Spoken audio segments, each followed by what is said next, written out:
नमस्कार, बहुत बहुत स्वागत है आप सभी का टीसीएस पाठशाला पर। और आज ज्योग्राफी की पहली क्लास में हम लोग बात करने जा रहे हैं लोकेशन ऑफ इंडिया के बारे में। जैसा कि आपको बताया गया था कि एक नया क्लास जो है आपके लिए स्टार्ट किया जा रहा है, वो है भारत का भूगोल। और जो कि हम लोग पढ़ने वाले हैं किससे, 6 स्लाइड से, और मैप को बेस मानते हुए वहाँ से पढ़ेंगे। एक एक चीज़ पर जो है ऐसा काम किया जाएगा जिससे बदलते हुए पैटर्न पर जो परीक्षाओं में प्रश्न आ रहे हैं उनको टैकल किया जा सके। आप सभी लोग इस बात से बिल्कुल परिचित होंगे और समझ भी रहे होंगे कि जो पुराने पैटर्न थे परीक्षाओं में प्रश्न पूछने के, वहाँ से चीज़ें जो हैं वो जस के तस नहीं आ रही हैं। बहुत तेज़ी से बदलाव हुआ है परीक्षाओं के प्रश्नों को पूछने में। तो यहाँ पे हम लोग कोशिश करेंगे उन बातों को भी कवर कर सकें जो शायद हम लोग छोड़ देते थे। तो चलिए आज की क्लास यहीं से स्टार्ट करते हैं। आप देख रहे हैं हम लोग बात करने जा रहे हैं लोकेशन ऑफ इंडिया के बारे में। आप सभी लोग जानते हैं कि भारत जो है वो अगर ग्लोब में देखा जाए तो यह पूरी तरीके से जो है उत्तरी गोलार्ध में स्थित है। इसका मतलब है अगर हम लोग बात करें, ये पूरा का पूरा आपका मान लीजिए अर्थ है। तो अगर ये अर्थ है तो यहाँ पर ये इसकी 0 डिग्री, ये उन चीज़ों पे बात कर रहे हैं जहाँ पे ऑलरेडी आप परिचित हैं। नहीं है तो आप समझने की कोशिश करेंगे। अगर ये अर्थ है और ये 0 डिग्री है, जिसे आप विषुवत रेखा कहते हैं या ट्रॉपिकल लाइन कहते हैं, इसके ऊपर एक ज़रूरी लाइन हम लोग को जाननी होती है जिसे आप बोलते हैं कौन सी, 23.5 नॉर्थ में, जिसे आप कर्क रेखा बोलते हैं। और ऐसा ही एक लाइन जो है आपके साउथ में है जिसे आप 23.5 कौन सी रेखा, मकर रेखा बोलते हैं। इसे आप ट्रॉपिक ऑफ कैंसर बोलते हैं और इसे आप ट्रॉपिक ऑफ कैप्रिकॉर्न या मकर रेखा के नाम से जानते हैं। मकर रेखा के नाम से जानते हैं और इसे आप क्या बोलते हैं, कर्क रेखा के नाम से जानते हैं। कई बार आपने पढ़ते हुए यह पढ़ा होगा कि भारत जो है उसको बीचों बीच से बांटने वाली जो रेखा है उसे आप ट्रॉपिक ऑफ कैंसर कहते हैं, जो कि भारत के 8 राज्यों से गुजरती है। ये फैक्ट भी हम लोग आगे चल के डिस्कस करेंगे। तो जब हम लोग इस बात पे चर्चा करें तो हम लोग अगर इस 0 डिग्री को जो है अगर बीच से ऐसा माने तो इसके ऊपर का जो ये वाला हेमीस्फेयर है ये कौन सा हो जाएगा, नॉर्थ हेमीस्फेयर हो जाएगा। और ये जो 0 डिग्री से नीचे का हेमीस्फेयर है इसे हम लोग क्या बोलेंगे, साउथ हेमीस्फेयर बोलेंगे, दक्षिणी गोलार्ध। और इसे हम उत्तरी गोलार्ध बोलते हैं। इसे हम लोग कौन सा गोलार्ध बोलेंगे, उत्तरी गोलार्ध बोलेंगे। और इसे हम लोग कौन सा बोलेंगे, दक्षिणी गोलार्ध बोलेंगे। और अगर हम उत्तरी गोलार्ध और दक्षिणी गोलार्ध के बाद एक काल्पनिक लाइन ऐसे यहाँ पर हम लोग ड्रॉ कर लें, मतलब चीज़ों को ईस्ट और वेस्ट में डिवाइड करने के लिए, तो ये वाला जो पोर्शन होगा इधर का ये क्या कहलाएगा, ईस्ट, और ये वाला क्या कहलाएगा, वेस्ट। अगर इतना बात तो समझ गए होंगे कि अर्थ को अगर हम लोग 0 डिग्री जो है ट्रॉपिकल लाइन से देखें तो ऊपर नॉर्थ और साउथ हो जाएगा। और अगर हम लोग जो है 0 डिग्री ऐसा देशांतर देख लें तो हम लोग इसे देखते हैं कि इधर ईस्ट हो गया, इधर वेस्ट हो गया। मतलब अगर इसको थोड़ा सा और क्लियर किया जाए तो ये कुछ ऐसे हमारे पास 4 जो है, एक तो ये बन जाएगा, और ऐसे ही अगर देखा जाए तो एक हमारे पास दिस लाइन ये बन जाएगा। मतलब जिसे हम लोग बोलेंगे कौन सा, नॉर्थ में ये ईस्ट वाला पोर्शन है, नॉर्थ में ये वेस्ट वाला पोर्शन है। इन द सेम पैटर्न अगर हम लोग देखें तो एक हमारे पास क्या बन जाएगा, दिस लाइन, जिसे हम क्या बोलेंगे, साउथ का ईस्ट वाला पोर्शन, दिस वन। और अगर एक ऐसा बनेगा जिसे हम क्या बोलेंगे, साउथ का वेस्ट वाला पोर्शन। अगर पूरी पृथ्वी को हम लोग north east, north west, south east, south west में डिवाइड करें तो कुछ ऐसा करके 1, 2, 3 और 4 बनेगा, राइट। तो जब भारत की लोकेशन को हम लोग देखते हैं तो भारत की लोकेशन को जब हम लोग देखते हैं तो वी फाइंड, हमको ऐसा मिलता है कि इंडिया जो है वो कर्क रेखा, मतलब भारत जो है, भारत को आधे भाग में कौन बांटती है, कर्क रेखा बांटती है। भारत के नीचे कौन सा लाइन है, ट्रॉपिकल लाइन है। इसका मतलब भारत अगर देखो लोकेशन वाइज देखो तो भारत जो है वो पूरी तरह से कहाँ पर स्थित है, भारत पूरी तरह से जो है नॉर्थ ईस्ट में अवस्थित है। नॉर्थ का मतलब हो गया हम ऊपर की बात कर रहे हैं 0 डिग्री के, और ईस्ट का मतलब हो गया हम पूरब वाले साइड की बात कर रहे हैं, इस वाले लाइन की बात कर रहे हैं। तो भारत जो है अगर हम पूरी पृथ्वी पर देखें तो ये कहाँ पर अवस्थित है, ये पूरी तरह से नॉर्थ ईस्ट में अवस्थित है। तो कई बार बच्चे इस बात में कंफ्यूज भी होते हैं कि जब क्वेश्चन आपसे पूछ लिया जाता है कि इंडिया का जो एक्सटेंट है वो कहाँ से कहाँ तक। तो जैसे मान लीजिए हम मेन लैंड का देखें तो अगर यहाँ से यहाँ तक हम लोग पढ़ते हैं तो कई बार बच्चों को लगता है कि ये नॉर्थ का पोर्शन है, ये साउथ का। हाँ, जब भारत को देखेंगे तो ये नॉर्थ और साउथ हो जाएगा, लेकिन जब हम लोग बात किसकी कर रहे होंगे, पूरे पृथ्वी पर भारत की स्थिति के बारे में देख रहे होंगे, तो जैसे हम लोग इसको कहते हैं कि 8 डिग्री 4 मिनट पे जो है ये नॉर्थ ईस्ट से लेकर के इधर भी देखेंगे 37 डिग्री 6 मिनट तक नॉर्थ ईस्ट में ही है, क्योंकि ये अवस्थित तो किस में है, अवस्थित तो नॉर्थ ईस्ट में ही है ना। इस लोकेशन से आपको पता चल रहा होगा कि भारत की जो एग्जैक्ट पोजीशन है वो कर्क रेखा अगर उसको आधे से डिवाइड कर रही है, तो आप जब मैप पे जाके देखेंगे तो इंडिया के नीचे जो है 0 डिग्री लाइन विषुवत रेखा आपको मिलेगी, तो नॉर्थ ईस्ट में पूरी तरह से अवस्थित है। इस बात को आप में से कई लोग जानते रहे होंगे और कई लोग जो है इसे आज सीख गए होंगे। तो अगर कहा जाए कि इंडिया जो है वो लाई करता है कहाँ पर, इंडिया लाई करता है कहाँ पर, देखिए लाइन पढ़िए, इंटायरली इन दी नदर्न हेमिस्फीयर, मतलब कि जो भारत है वो पूरी तरह से नॉर्थ हेमिस्फीयर में क्या कहते हैं उत्तरी गोलार्ध में लाई करता है, और located in the south central part of the continent. मतलब जब हम एशिया की बात करें, ये तो हमने किसकी बात करी, ये तो हमने बात करी अर्थ पे। तो जैसे हम अर्थ की जब बात करें तो इंडिया का पोजीशन जो कहाँ पे है, यहाँ पर है। अर्थ के पोजीशन में इंडिया कहाँ पर है, देखिए तो हम लोग इस नॉर्थ ईस्ट पे हैं। लेकिन जब पूरे हम महाद्वीपों की बात करें तो महाद्वीप की जब बात करेंगे तो भारत कहाँ पर है, साउथ सेंट्रल पार्ट में है। देखिए मैं आपको मैप के द्वारा दिखाता हूँ, यहाँ पे देखिए, अगर ये पूरा का पूरा एशिया है, ऊपर का रशिया वाला पार्ट है ना, ये पूरे के पूरे मैप में आप देखेंगे तो ये देखिए, ये नॉर्थ का पोर्शन हो गया, ये साउथ का पोर्शन हो गया, ये ईस्ट हो गया और ये वेस्ट हो गया, और ये पोर्शन कैसा हो गया, मिडिल हो गया। तो साउथ मिडिल में लोकेटेड है, ठीक है। तो ये वाली लाइन आपको समझ में आ गई होगी कि ये जो भारत है अगर देखा जाए तो हेमिस्फीयर में पूरी तरह से नदर्न हेमिस्फीयर में है, और नॉर्थ में भी पूछे कि नॉर्थ ईस्ट में है कि नॉर्थ वेस्ट में है, तो आपने इस लोकेशन से चीज़ों को समझा होगा कि ये पूरी तरह से कहाँ पर है, ये नॉर्थ ईस्ट में पड़ता है। और अगर अगली लाइन को हम लोग देखें कि अगर हम लोग कॉन्टिनेंट वाइज देखें तो ये एशिया कॉन्टिनेंट में पड़ता है, और एशिया की किस पोजीशन पर पड़ता है, तो ये मैप क्लियर कर रहा होगा कि सदर्न मिडिल में पड़ता है, मतलब साउथ मिडिल में जो है ये लाई करता है। मतलब ये लाइन सभी को एकदम स्पष्ट क्लियर हो गई होगी। भारत के लोकेशन को लेकर के मुझे लगता है आपको कोई इशू नहीं होगा, आप मैप पर देखेंगे तो चीज़ें और समझ में आती चली जाएंगी। एक काम आप करेंगे, अगर आप इस क्लास को रेगुलर फॉलो कर रहे हैं तो आप एक मैप जो है वो चाहे स्टूडेंट का एटलस ना ऑक्सफोर्ड वाला वो वाला लेके रखें, ताकि अगर कोई चीज़ यहाँ पे दिखाई जाए तो आप वहाँ पे इजीली जो है एक्सेस कर सकें। अदरवाइज़ ये पर्याप्त है, आप चाहें तो इस नोट्स को भी जो है ले सकते हैं। आप जो नंबर दिया गया है उस पर आप व्हाट्सएप कर दीजिए और आपको नोट्स ये मिल जाएगी। अदरवाइज़ टेलीग्राम चैनल आप TCS पाठशाला का सब्सक्राइब कर लीजिए, वहाँ जुड़ जाइए, वहाँ पे चीज़ें आपको जानकारी मिल जाएंगी। तो ये यूजुअली देखें तो ऐसा मतलब मैप से लिया गया है, एग्जैक्ट लोकेशन के लिए हमने आपको बनाई था। मान लीजिए एक उदाहरण ऐसा मानिए कि दिस इज़ 0 डिग्री ना, ऐसा मान लिया जाए ये 0 डिग्री है। मैं आपको थोड़ा सा घुमाना पड़ेगा, यहाँ पे घूम नहीं रहा है। तो अगर हम लोग देखें तो यहाँ से कुछ आपकी 23.5 गुजरी हुई है, जो कि भारत के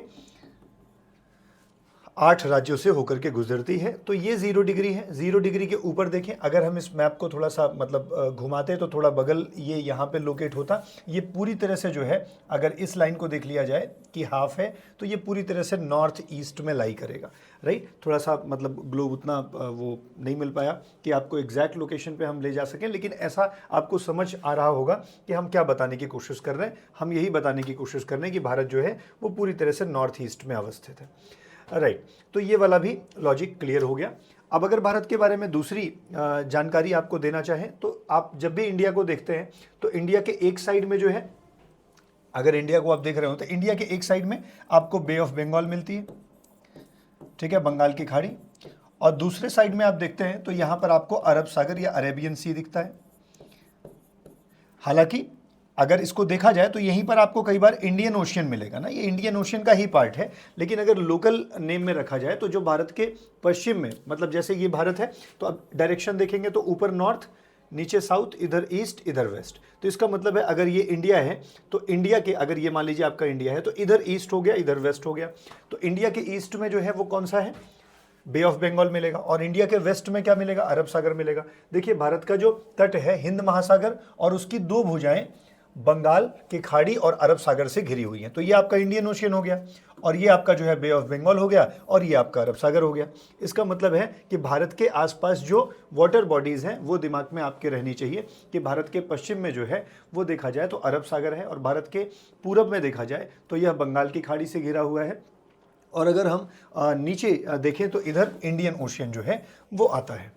ठीक है, तो ये लोकेशन भी आपके मन में होनी चाहिए कि भारत एग्जैक्टली कौन कौन से वाटर बॉडीज से जो है वो घिरा हुआ है। इसमें परेशान होने की ज़रूरत नहीं है कि गल्फ क्या होता है, बाइट क्या होता है। तो हम आपको अगले कमिंग वीडियोस में जो है ना, गल्फ क्या होती हैं, इस्थमस क्या होती हैं, स्ट्रेट क्या होती हैं, बाइट क्या होती हैं, केप क्या होती है ना, इन पर थोड़ी थोड़ी चर्चाएं आगे चल के लेक्चर्स में दिए गए हैं, वो आपको समझाते जाएंगे। अभी इतना ही मान के चलें, ये बंगाल की खाड़ी है, ठीक है, और ये अरब सागर है, और ये इंडियन ओशियन है।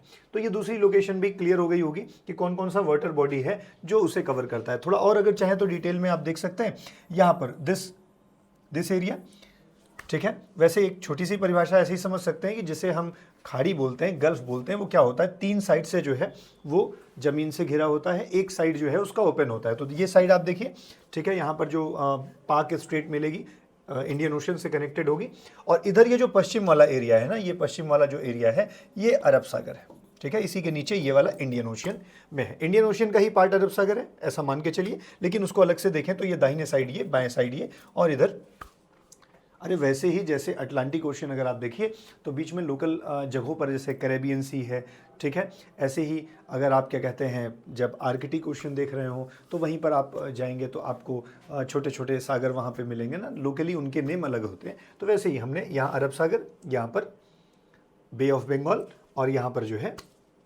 हाँ, बे और गल्फ में इतना ही अंतर आप थोड़ा सा ध्यान रखेंगे। गल्फ भी वैसे ही होती है, 3 ओर से घिरी हुई, बट छोटी जगह है। बे थोड़ी सी बड़ी जगह है। अगर हम लोग बात करें कि भारत का जो एक्सटेंशन है वो नॉर्थ टू साउथ कितना है और ईस्ट टू वेस्ट कितना है, अगर इस पर बात करें, या हम लोग इस बात पर बात करें कि भारत का जो उत्तरी बिंदु है उसका क्या नाम है, या दक्षिणी बिंदु क्या नाम है। कई बार एग्जाम्स में नॉर्थ साउथ के जो पॉइंट्स हैं उनसे क्वेश्चन बन जाता है। तो आइए इसको समझने के लिए थोड़ा सा यहाँ पर देखते हैं। अगर हम लोग इंडिया के एक्सटेंशन को देखें तो ये मान लीजिए नदन पॉइंट हो गया, और ये बढ़ते बढ़ते यहाँ पर सदर्न पॉइंट, ये मेन लैंड का है, मुख्य भूमि का जो है वो नॉर्थ और साउथ पॉइंट हो गया। इधर से देखा जाए तो ये गुजरात से बढ़ते हुए ये कहाँ तक जा सकता है, अरुणाचल प्रदेश तक।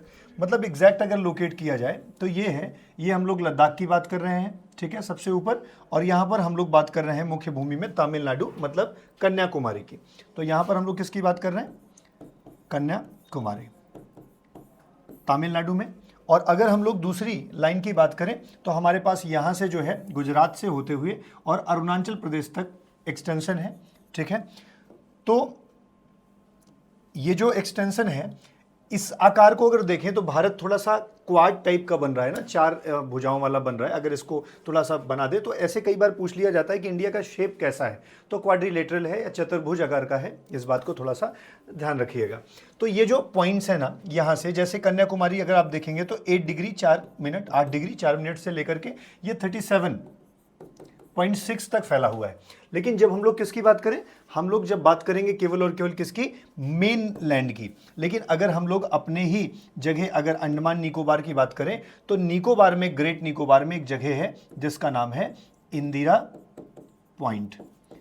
तो यहां से 4 लोकेशन आपको याद होनी चाहिए। एक तो यहां पे दिया भी है, देखिए नदन बिंदु जो है उसको क्या बोल रहे हैं हम लोग, इंदिरा कॉल बोल रहे हैं, और जो सदर्न बिंदु है जो कि 6 डिग्री 4-5 मिनट पे है, मतलब हम इसको बोल रहे हैं ग्रेट निकोबार में, मतलब इंदिरा पॉइंट। लेकिन अगर मुख्य भूमि का पूछे तो कहाँ तक जाएंगे, कन्याकुमारी तक जाएंगे। वेस्टर्न अगर देखें हम लोग गुजरात में गुहार मोती या गौर मोती, कई बार इसको क्या कहते हैं अलग, ऐसे गौर मोती या गुहार मोती कहा जाता है। यहाँ से लेकर के और यहाँ तक किबीथू, ये 4 लाइनें, 4 पॉइंट्स आपको 4 जो क्या कहते हैं वो हैं प्लेसेस हैं वो याद होने चाहिए। नदन पॉइंट कौन सा है, सदर्न पॉइंट कौन सा है, और ईस्टर्न वेस्टर्न कौन सा है, ईस्टर्न कौन सा है। साफ साफ याद रखिएगा एक चीज़, मेन लैंड का एक्सटेंशन पूछेगा तो कन्याकुमारी लास्ट बिंदु हो जाएगा। लेकिन अगर कंप्लीट एक्सटेंशन पूछे, मेन लैंड ना मेंशन करे, तो सदर्न पॉइंट कौन सा हो जाएगा, इंदिरा पॉइंट हो जाएगा, जो कि कहाँ पर अवस्थित है, अगर आप देखेंगे तो ग्रेट निकोबार में अवस्थित है। तो अब ये बात देखिए आपको ईजिली समझ में आ जाएगी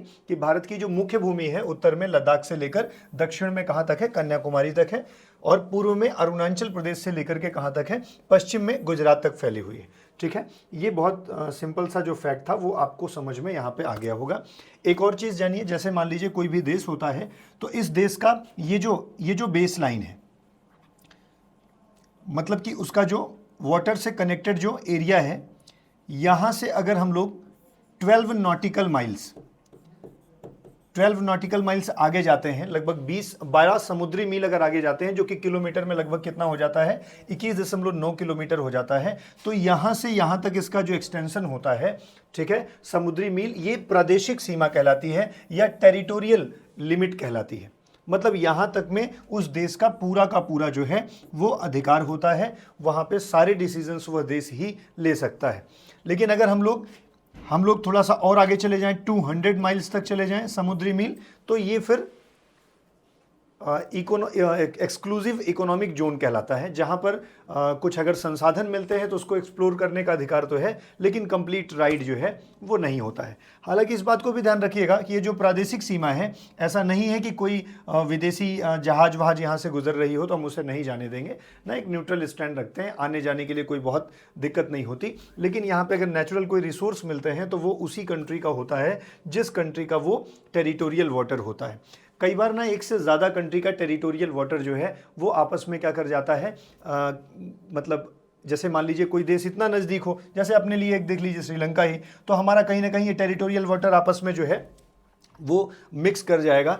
तो इसीलिए कई बार देखते होंगे ना, भारत जो उपमहाद्वीप है, भारत में उपमहाद्वीप में ये वाला देश नहीं आता, लेकिन अंतर्राष्ट्रीय नियमों के अनुसार ऐसा है कि अगर जो है कोई भी देश 15 या 20 ऐसा कुछ किलोमीटर है कि अगर यहाँ तक में इसके अंदर में आता है तो उसको अपने मैप में हमेशा दिखाए रहना पड़ेगा। तो इसी चक्कर में जो है जब हम लोग अपना मैप बनाते हैं कहीं पर, तो वहाँ पे श्रीलंका का भी मैप बनाना पड़ता है। हालांकि श्रीलंका जो है वो भारतीय उपमहाद्वीप का कोई भाग नहीं है, उसमें तो 5 देश आते हैं, अफगानिस्तान हो जाएगा, नेपाल हो जाएगा, भूटान हो जाएगा, बांग्लादेश हो जाएगा और पाकिस्तान हो जाएगा। ये 5 देशों को इंडिया के साथ मिला दिया जाए तो इन्हीं 6 देशों को क्या बोलते हैं, भारतीय उपमहाद्वीप के नाम से जाना जाता है। अब भारत को सब कॉन्टिनेंट क्यों कहते हैं, बहुत सिंपल सा बात है। देखो, कॉन्टिनेंट होता तो और बड़ा होता, अगर केवल एक आइलैंड होता तो हम लोग केवल छोटे में बात कर रहे होते, तो ना तो उतना बड़ा है कि हम उसे कॉन्टिनेंट कह पा रहे हैं और ना तो उतना छोटा है कि हम उसको केवल आइलैंड बोलें। तो इट इज़ नोन एज सब कॉन्टिनेंट। भारत को उपमहाद्वीप भी कहा जाता है, उसके साइज़ के अकॉर्डिंग ये बात है। ये देखिए, ये चीज़ें थोड़ी सी दिखाई भी गई हैं कि जो भारत की मेन भूमि का विस्तार है, इसके इधर देखा जाए तो इतनी एरिया तक जो है कौन सा वाटर कहलाता है, इंडिया के प्रभुत्व में रहेगा, मतलब ये टेरिटोरियल वाटर है। ठीक है, इस बात को थोड़ा सा ध्यान रखिएगा। ये देखिए फ्री में जो है मजे ले रहा है, मतलब ना चाहे तब पर भी इन्हें बनाना ही पड़ता है, रीज़न बिहाइंड ना उसी के लिए। अब यहाँ पे अंडमान निकोबार है, तो यहाँ से भी जो है 12 नॉटिकल माइल्स तक जो है हमारी प्रादेशिक सीमा होगी। इसके आगे अगर हम 200 माइल्स तक चले जाएंगे तो हमको एक्सक्लूसिव इकोनॉमिक जोन में हम चले जाएंगे, राइट। इस बात को थोड़ा सा ध्यान रखेंगे। जो सबसे दक्षिणतम बिंदु है, ठीक है, जिसे आप इंदिरा पॉइंट कहते हैं, इसे और किस नाम से जानते थे, पिग्मेलियन पॉइंट के नाम से जानते भी थे। ठीक है, ये कहाँ पर है, 6 डिग्री 4 मिनट तक अवस्थित है, जो कि मैं पहले ही बता चुका हूँ। हाँ, 2004 में सुनामी आने के कारण जो है ये पानी में डूब गया है। अब अगर एग्जैक्ट उसी पॉइंट पर आप जाएंगे तो आपको तैरना आना चाहिए, ठीक है, लेकिन अगर वो पॉइंट कहाँ पर है इसको सिंबलाइज करने के लिए ये देखिए यहाँ पर एक व्यवस्था है, ठीक है, आप इसे देख सकते हैं। इसको अगर थोड़ा सा जूम करके मैं आपको दिखाऊं तो कुछ ऐसी जगह है ना, अब अंदर से सीढ़ी वीढ़ी है कि नहीं है, अगर है तो आप चढ़ करके ऊपर से जो है वो अपने देश को देख सकते हैं। ठीक है, तो ये इंदिरा पॉइंट है जो कि सबमर्ज कर गया 2004 के सुनामी में, लेकिन उसको क्या कहते हैं, पॉइंट करने के लिए कि यहाँ तक जो सीमा है वो यहाँ पर ऐसा टावर बनाया गया है। ठीक है, अगर हम लोग डिस्टेंस की बात करें, जैसे ये जो विस्तार है, मतलब उत्तर से दक्षिण जो भारत फैला हुआ है और जो पूरब से पश्चिम भारत फैला हुआ है, अगर मैं एक ऐसे जनरल लैंग्वेज में बोलूँ कि इसका जो विस्तार है वो लगभग इक्वल है। मतलब अगर इधर देखें तो ये भी लगभग 30 डिग्री तक विस्तृत है और पश्चिम से पूर्व भी देखें तो लगभग कितनी डिग्री तक विस्तृत है, 30 डिग्री तक ही विस्तृत है। लेकिन यहाँ से एक बढ़िया प्रश्न बनता है कि देखिए, जब डिग्री का मतलब, अब इसको थोड़ा ऐसे समझिए, जैसे मान लीजिए ये आपका पूरा अर्थ है और अगर ये अर्थ है बच्चे, तो इस अर्थ को हम लोग अपनी सहूलियत के लिए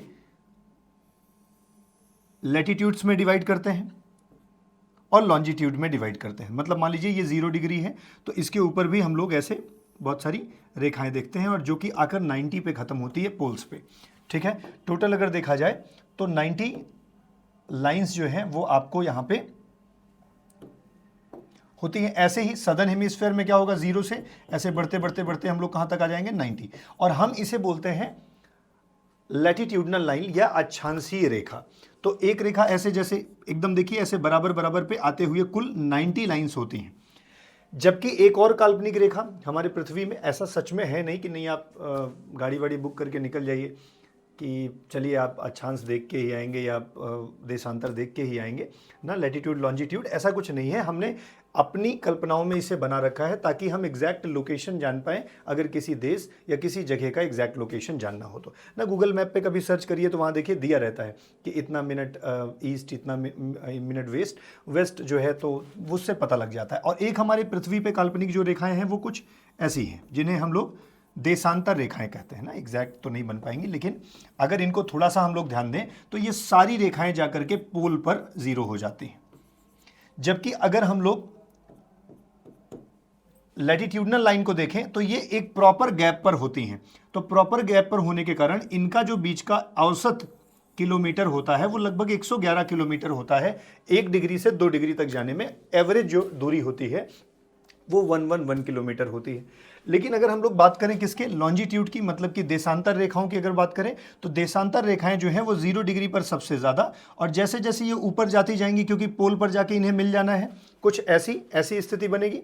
तो इस स्थिति में जो है इनके बीच का डिस्टेंस ऊपर की ओर कम होता जाता है, और ऊपर की ओर कम होने के वजह से जो है वो भले ही डिग्री में 30 डिग्री ही रहें, लेकिन उसके बाद भी डिस्टेंस तो कम हो जाएगा ना। जो एवरेज 111 है वो घट करके 107 हो जाएगा, 106 हो जाएगा। तो ये एक बड़ा फैक्ट है, क्योंकि जो देशांतर रेखाएं हैं वो ऊपर की ओर 0 डिग्री से ऊपर की ओर जब जाएंगे पोल्स की तरफ, उनके बीच की दूरी कम होती जाती है, और दूरी कम होकर के ये यहाँ पर पोल्स पे तो 0 किलोमीटर तक हो जाती है। तो इसका मतलब है कि भले ही हमारा ईस्ट टू वेस्ट और north to south extension degree में बराबर है, लेकिन क्योंकि जब हम देशांतर रेखाओं की बात करते हैं तो इन रेखाओं में इनके ऊपर जाते समय इनके दूरी क्या हो जाती है, कम होती चली जाती है। इसीलिए बच्चे अगर ध्यान से देखो तो नॉर्थ से ईस्ट 30 डिग्री में कितना किलोमीटर है, 3214 किलोमीटर है। जबकि 30 डिग्री ईस्ट से वेस्ट भी है, लेकिन यहाँ पर लॉन्जिट्यूडनल लाइन है, ये वाली लाइन है, और इसलिए इसका कुल किलोमीटर अगर आप देखें तो आपको 2933 किलोमीटर ही दिखती है। ये प्रश्न कई बार क्वेश्चन पूछा गया है कि जब भारत का उत्तर से दक्षिण और पश्चिम से पूर्व विस्तार लगभग 30 मिनट का ही है, 30 डिग्री का ही है, तो दोनों के किलोमीटर में डिफरेंसेस क्यों हैं? क्योंकि इनका ऊपर से नीचे की ओर जो अक्षांशीय रेखाएं इनका बराबर का ही विस्तार होता है। लेकिन जबकि हम लोग देखें ये लॉन्जिट्यूडनल लाइन जो देशांतर रेखाएं हैं ये 0 डिग्री पर तो सर्वाधिक दूरी पर होती हैं, उसके ऊपर जैसे जैसे जाएंगे वैसे उनकी दूरी आपस की कम होती चली जाएगी। और आप सभी जानते हैं कि हमारा भारत जो अवस्थित है वो कहाँ, नॉर्थ में भी, वो भी कर्क रेखा के आसपास। आप समझ रहे हैं, कर्क रेखा इसके बीचों बीच जाती है। तो इसलिए यही कारण है कि दोनों का विस्तार डिग्री में भले बराबर है, लेकिन उसके बाद भी जो है वो किलोमीटर में कम है। जैसे हमने आपको ये चीज़ बताई 6 डिग्री 45 मिनट, और यहाँ पर 37 डिग्री 6, मतलब 8 डिग्री से ले लिया जाए 37 डिग्री, ऑलमोस्ट अगर ये 6 डिग्री से भी ले लो तो लगभग कितना हुआ, 30 डिग्री ही हुआ। और 68.7 ईस्ट से लेकर के, मतलब पश्चिमी वाला जो गुजरात में गुहार मोती है वहाँ से लेकर के अगर हम लोग अरुणाचल प्रदेश के कीबीथू तक जाएं तो 97.25, दोनों का डिफरेंस देखेंगे तो ये भी लगभग कितना डिग्री आया, 30 डिग्री ही आया। मतलब भारत जो है उत्तर से दक्षिण अगर देखा जाए तो 30 डिग्री विस्तृत है, और पूरब से पश्चिम देखा जाए तब पर भी कितना विस्तार है, 30 डिग्री ही है। लेकिन दोनों के डिस्टेंस में अंतर है। रीज़न है कि ये जो ऊपर जाती हुई रेखाएं हैं जिन्हें आप अक्षांशीय रेखाएं कहते हैं, इनके बीच का गैप उतना ही रहता है। जबकि देशांतर रेखाएं ध्रुव की ओर जाते समय क्या हो जाती हैं, अब पास पास आ जाती हैं, बीच के किलोमीटर कम हो जाते हैं। This is the same reason. अब आपको मुझे लगता है ये कहानी समझ में आ गई होगी। तो भारत के विस्तार को लेकर के ये वाली फैक्ट भी आपको समझ में आ गया होगा। ये वही बात एक्सप्लेन करी गई है कि 30 डिग्री दोनों तरफ है, लेकिन उसके बाद भी किलोमीटर कम इसलिए है क्योंकि ध्रुवों की ओर जाने पर उसके बीच की दूरी कम होती जाती है, जबकि दो अक्षांशों के बीच की दूरी हर जगह क्या होती है, समान होती है। तो जैसे मान लीजिए ये ऐसे अक्षांश है तो ये सब इक्वल है, लेकिन हम लोग इसकी बात करेंगे तो ये हर जगह बराबर नहीं रहेगा, राइट। सो यही कारण है। अगर हम लोग बात करें, ये लोकेशन पे हमारी चर्चा हो ही गई थी, गुहारमोती और कीबीथू जगह है, और ऊपर इंदिरा पॉइंट के बारे में हम लोगों ने डिस्कस कर लिया। ये वही चीज़ जो है समझाने के लिए है। एक प्रश्न यहाँ से बन जाता है, पृथ्वी का आकार किस आकार का है? तो इसको जिवॉइड शेप कहा जाता है। ठीक है, कुछ लोग अंडे आकार का भी बोलते हैं, बट राइट आंसर इज कि एग शेप्ड भी रहे और जिवॉइड शेप भी रहे अर्थ के आकार का, तो इसका अपना अलग ही शेप है जिसको क्या बोलते हैं, जिवॉइड शेप। और ये बात आप ध्यान रखिएगा। ठीक है, मैंने आपको ये बता दिया है भारत जो है वो उप महाद्वीप क्यों कहलाता है। महाद्वीप क्यों नहीं कहलाता? क्योंकि इतना बड़ा नहीं है कि हम इसको कॉन्टिनेंट कह दें, क्योंकि ये खुद एक एशिया नामक कॉन्टिनेंट का भाग है जिसका सदर्न मिडिल पार्ट है।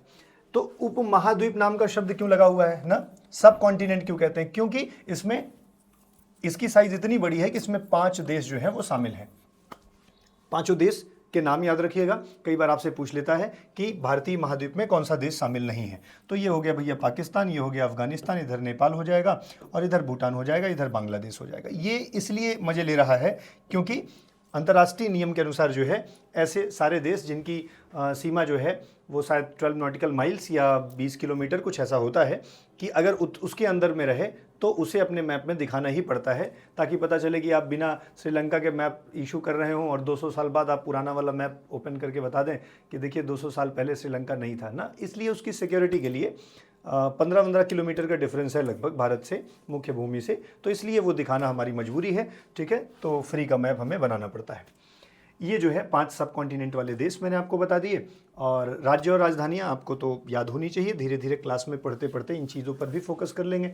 ठीक है, अगर आप याद करने का रहेगा तो कर लेंगे। ये बे ऑफ बंगाल से आप परिचित होंगे, अरेबियन सागर से परिचित हो गए होंगे, नीचे आपका इंडियन ओशियन होगा, इसमें कोई दिक्कत नहीं है। ठीक है, तो इस तरीके से जो है इतनी बात समझ गए। अब जब भारत की बात कर ही रहे हैं तो हिमालय की बात ना हो तो ये बेईमानी होती है। मतलब भारत के बारे में अगर देखा जाए तो ये जो हिमालय का एक्सटेंशन है ना, कुछ ऐसा हिमालय एक्सटेंड हुआ है, कैसे बना है, धीरे धीरे जब भारत के आगे भौतिक स्ट्रक्चर में चलेंगे तो वहाँ पर इन सब चीज़ों पे चर्चा होगी। लेकिन ये जो हिमालय है वो भारत के लिए बहुत बड़ी दीवार है। क्यों? क्योंकि अगर ये हिमालय ना होता तो बहुत सारी समस्याएं जो भारत में हो सकती थी वो हो सकती हैं। जैसे कि अगर मैं पहली बात बताऊं तो अगर हिमालय ना होता तो पहली दिक्कत तो यही होती, ये जो हमारे पास मानसूनी पवनें आती हैं, ये मानसूनी पवनें यहाँ से आके ब्लॉक नहीं हो पाती, और ब्लॉक नहीं होती तो ये भारत में रेन नहीं करती, बारिश नहीं करती।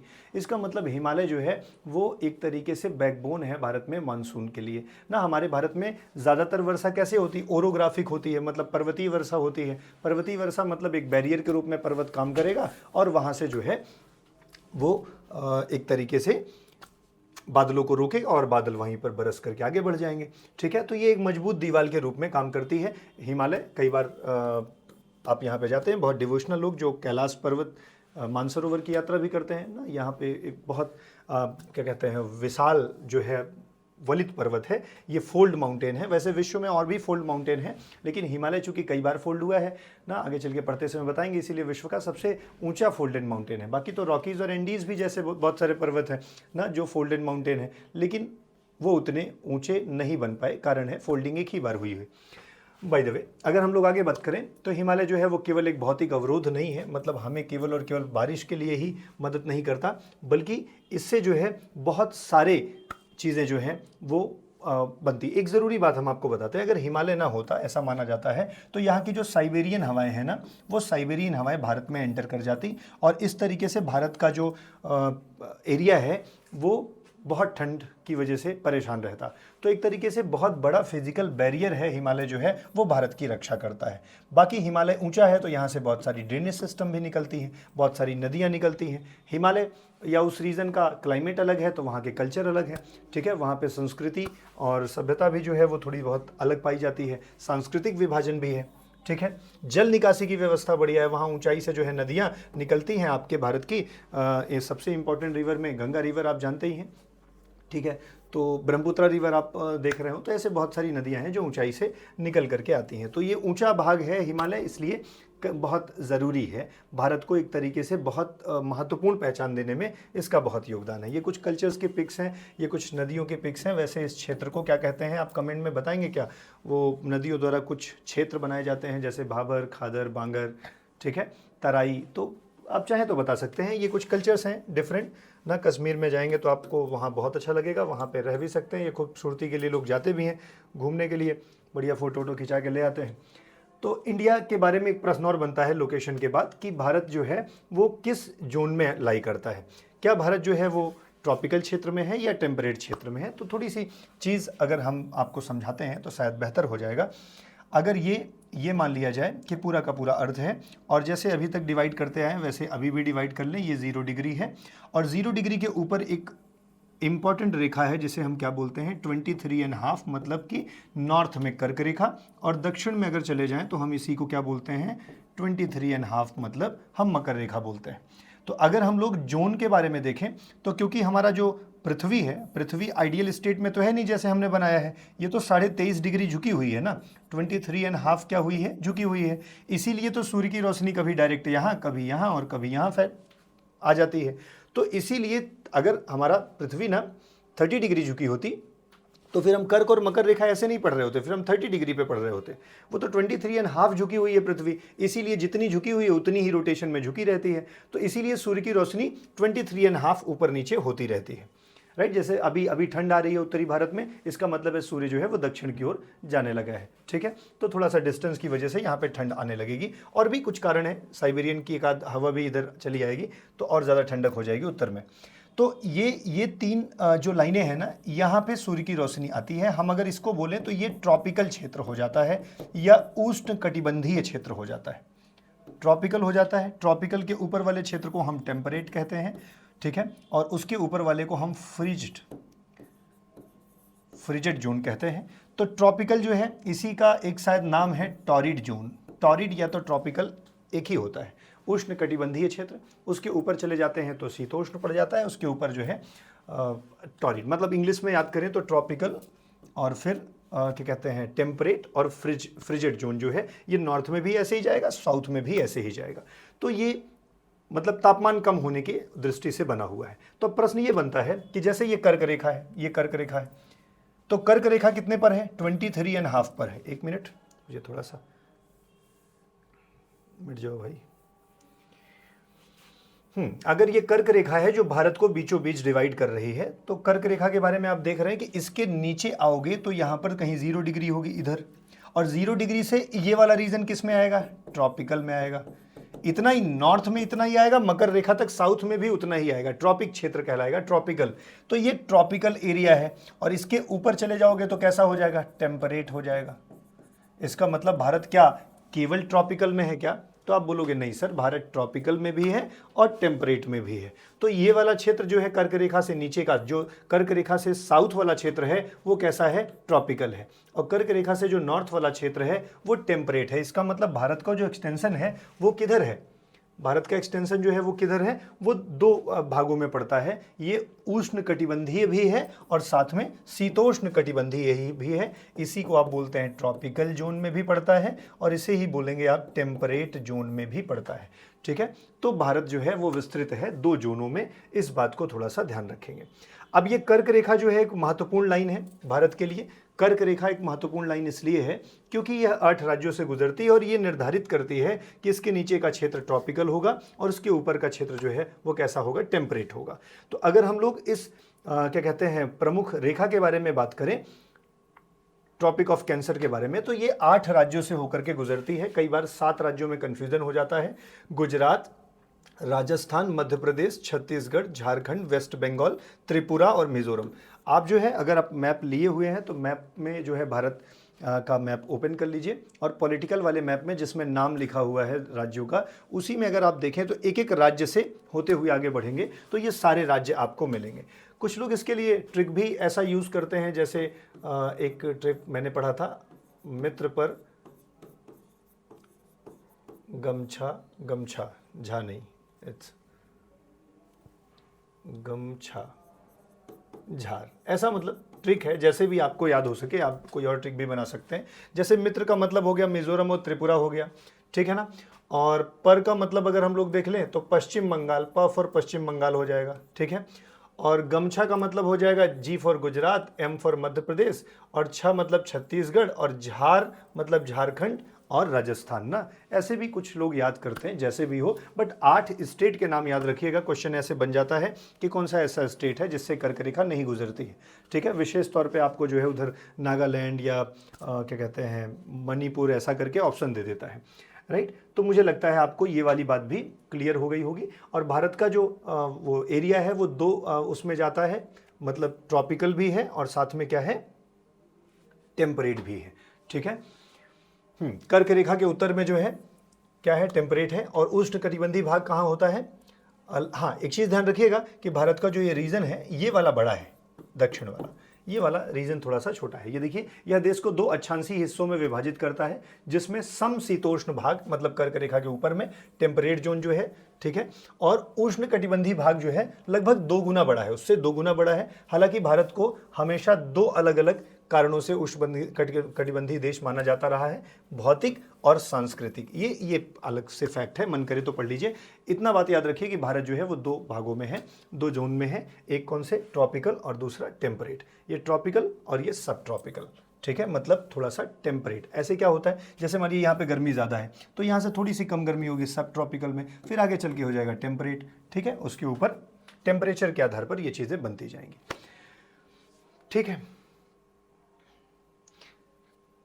ये चीज़ें हमने आपको हिमालय के बारे में बता ही दिया कि हिमालय जो है अगर नहीं होता तो यहाँ की साइबेरियन हवाएं इधर चली आती और बहुत ठंड हो जाती उत्तर भारत में। इसका मतलब है भारत पूरी तरह से टेम्परेट जोन में चला जाता, लेकिन भारत अभी भी ट्रॉपिकल और सब ट्रॉपिकल जोन में है। टेम्परेट जो एरिया है भी वो बहुत कम है, डोमिनेंस नहीं है उसका। ठीक है, बहुत बड़ा भाग टेम्परेट का नहीं है। ठीक है, तो भारत इतनी बात। ये कुछ सुंदर तस्वीरें आपके लिए लाई गई हैं, आप इसे देख सकते हैं। अगर आप घूम सके तो ऐसी तस्वीरें लेके भी आ सकते हैं। ठीक है, ये हमारे एडिटर भाई साहब आपके लिए डाले हुए हैं, आप इसे देख लीजिए। और ठीक है, अब ये बात अब सभी लोग जानते हैं, जैसा क्लाइमेट होगा वैसी ही गतिविधियां होंगी। ठीक है, इसमें बात करने की कोई आवश्यकता नहीं है। एग्रीकल्चर के रूप में देखा जाए तो भारत अच्छा काम करता है, रीज़न है, रिवर्स बहुत सारी हैं। ठीक है, और देखा जाए जो डेक्कन का प्लेटू है भारत में आया हुआ है वो भी अब मिट्टी में परिवर्तित लगभग हो ही गया है। मैक्सिमम काली मिट्टी थी जो कि उपजाऊ है। और ये दक्षिण वाले में भी तमिलनाडु इस समय खूब अच्छे से एग्रीकल्चर कर रहा है ना, लौटते हुए मानसून से तमिलनाडु को नवंबर और दिसंबर में बारिश मिलती है। ठीक है, ये कुछ जानकारी थी जो भारत के लोकेशन से लेकर के थी। बहुत सारी चीज़ें हैं जो हम आगे क्लासेस में आपसे डिस्कस करते रहेंगे। आइए, हर दिन के पैटर्न, जैसे हम लोग का पढ़ाने का यही तरीका है पढ़ने का कि पहले पढ़िए और उसके बाद उसी दिन जो है कुछ क्वेश्चंस करिए। तो आइए इसी टॉपिक से आए हुए कुछ क्वेश्चंस को करने की कोशिश करते हैं। क्वेश्चन हिंदी और इंग्लिश दोनों में लिखा हुआ है, आपको जैसा कंफर्टेबल हो वैसे आप चीज़ों को पढ़ सकते हैं। अगर हम लोग बात करें तो पहला प्रश्न ये कह रहा है कि निम्नलिखित कथनों पर विचार करो। ठीक है, द इंडियन सब continent comprises 5 countries, India, Pakistan, Nepal, Bhutan and Bangladesh. मतलब भारतीय उपमहाद्वीप में 5 देश हैं, भारत, पाकिस्तान, नेपाल, भूटान और बांग्लादेश। बिल्कुल सही है, अभी थोड़ी देर पहले ही तो पढ़ा था 5 देश हैं। अगर यहाँ गलती से श्रीलंका आ जाता तो गलत हो जाता।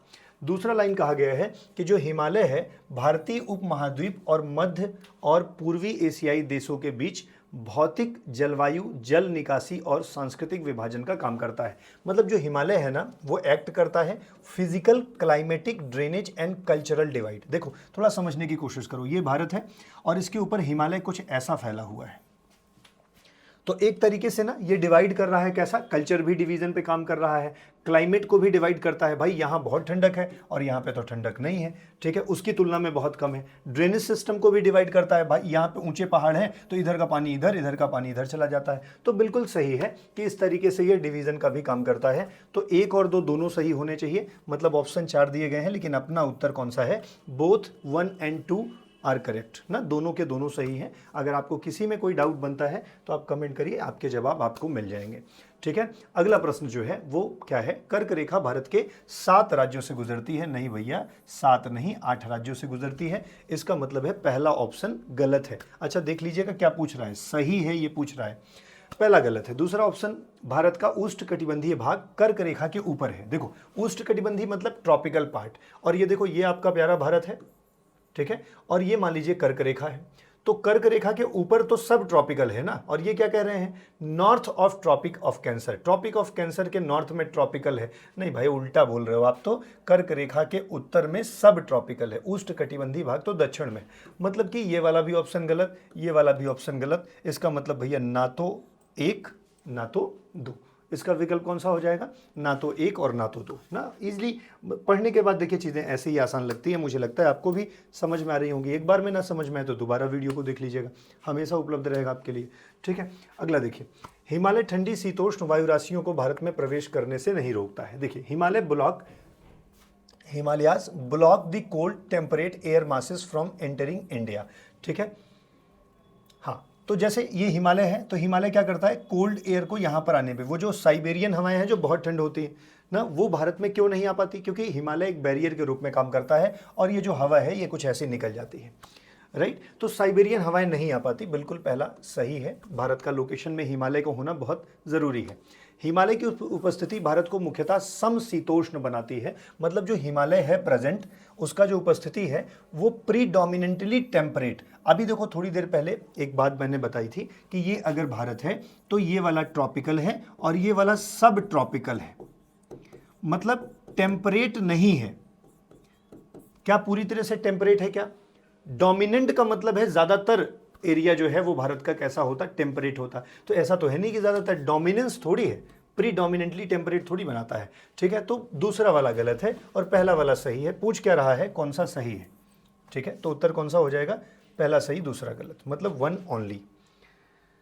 अगले प्रश्न पे बात करें तो भारत की मुख्य भूमि 6 डिग्री 4 मिनट से लेकर के, मतलब हम कुछ ऐसा बनाते हैं, यहाँ पर 8 डिग्री 4 मिनट था बच्चे, और 6 डिग्री 4 मिनट तो ग्रेट निकोबार में है। और जब बात मेन लैंड की जा रही है तो 6 डिग्री 4 मिनट से नहीं बल्कि 8 डिग्री 4 मिनट से होना चाहिए था। पहला ऑप्शन गलत है। पूछ क्या रहा है, कौन सा सही है? दूसरा ऑप्शन कह रहा है the southern most point of India is located at 6 degree 45 minute. करें जो सबसे दक्षिणी भाग है वो 6 डिग्री 4 मिनट पर है, बिल्कुल सही है। ग्रेट निकोबार में है, जिसे हम क्या बोल रहे हैं, इंदिरा पॉइंट बोल रहे हैं। तो दूसरा तो सही है भैया, पहला गलत है। इसका मतलब 2 जो है वो इसका विकल्प हो जाएगा। और आपके लिए ये थोड़ा सा मतलब बुरा मान गया, हिंदी में लिख रहे थे लेकिन अंग्रेजी में लिख उठा है ना, तो बहुत आप नाराज मत होइएगा, आप ऐसे ही पढ़ लीजिएगा। दक्षिण मोस्ट, दक्षिणतम बिंदु जो है वो 6 डिग्री 4 मिनट पर है, बिल्कुल सही, ग्रेट निकोबार में। अगला प्रश्न है आपके लिए, कथनों पर विचार करिए। ठीक है, consider the following statements. Tropic of cancer divides India into 2 equal parts. Bharat कर्क रेखा जो है भारत को 2 बराबर भागों में बांटती है। कई बार पढ़ते पढ़ाते समय मैंने कहा है 8 राज्यों से गुजरती है और 2 लगभग बराबर भागों में बांटती है। ठीक है, कर्क रेखा के ऊपर भारत का उत्तरी भाग मुख्यतः समशीतोष्ण है, मतलब northern part of India above the tropic of cancer. ये ट्रॉपिक ऑफ कैंसर है, इसके ऊपर वाला भाग जो है is primarily temperate in nature. ठीक है, तो बिल्कुल सही है। इसके नीचे जो है वो ट्रॉपिकल है, ये सब ट्रॉपिकल, ये थोड़ा बहुत टेम्परेट की स्थिति में बनता है। ठीक है, तो कर्क रेखा के ऊपर भाग का उत्तरी भाग मुख्यतः समशीतोष्ण है। ठीक है, सब ट्रॉपिकल होना चाहिए था, ये सब टेम्परेट या समशीतोष्ण ऐसा होगा। थोड़ा हिंदी और इंग्लिश में ये हुआ है, समशीतोष्ण का मतलब ही हो गया कि सब टेम्परेट हो गया, राइट, मतलब थोड़ा ठंडक वाला मौसम है। बिल्कुल सही है, मतलब पहला भी सही है और दूसरा भी सही है, उत्तर हो जाएगा सी। अगला प्रश्न है, निम्नलिखित कथनों पर विचार करो। भारत की क्षेत्रीय सीमा, टेरिटोरियल वाटर 21.9 किलोमीटर या तो 12 नॉटिकल माइल ना, दोनों एक ही बात है। पहली लाइन बिल्कुल सही है। इंदिरा पॉइंट भारतीय मुख्य भूमि का सबसे दक्षिणतम बिंदु है। नहीं, इंदिरा पॉइंट भारतीय भूमि का तो है, लेकिन भारतीय भूमि मुख्य भूमि की जब बात होगी तो कन्याकुमारी की बात होगी। दूसरा गलत है, पहला सही है। पूछ क्या रहा है, केवल सही है, तो केवल पहला सही है। अगला प्रश्न है आपके लिए, इन्हीं लोकेशन से ही जुड़ा हुआ, निम्नलिखित में से कौन सा देश भारतीय उपमहाद्वीप का हिस्सा नहीं है? तो बांग्लादेश तो है, श्रीलंका नहीं है भाई, श्रीलंका नहीं है, ये दोनों है। तो आपका उत्तर भी कौन सा हो जाएगा, बी, श्रीलंका।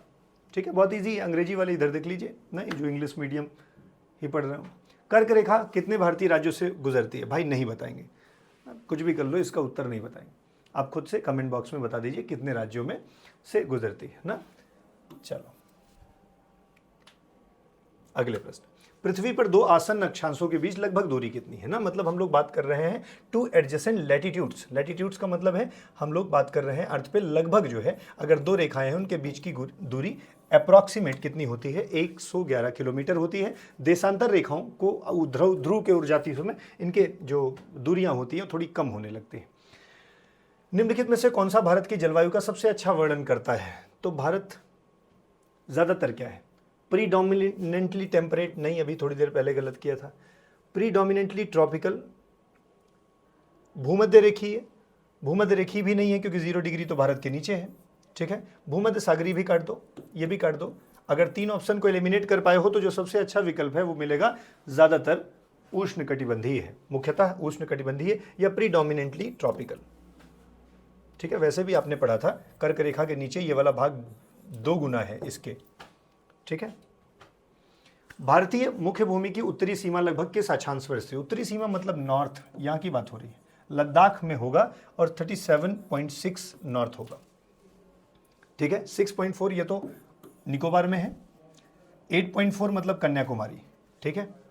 चलो, हिमालय के बारे में निम्नलिखित में से कौन सा कथन सत्य नहीं है? सत्य नहीं है मतलब झूठ है, ऐसा प्राप्त करना है। वे जलवायु अवरोध का निर्माण करते हैं, मतलब कि they form a climate barrier, बिल्कुल बैरियर हुए तभी तो वो हवाओं को रोक पाते हैं, बादल को, और ओरोग्राफिक रेन कराते हैं। They block the cold temperate air masses ना, बिल्कुल सही है। They contribute to India's monsoon climate, ठीक है, ये भी सही है।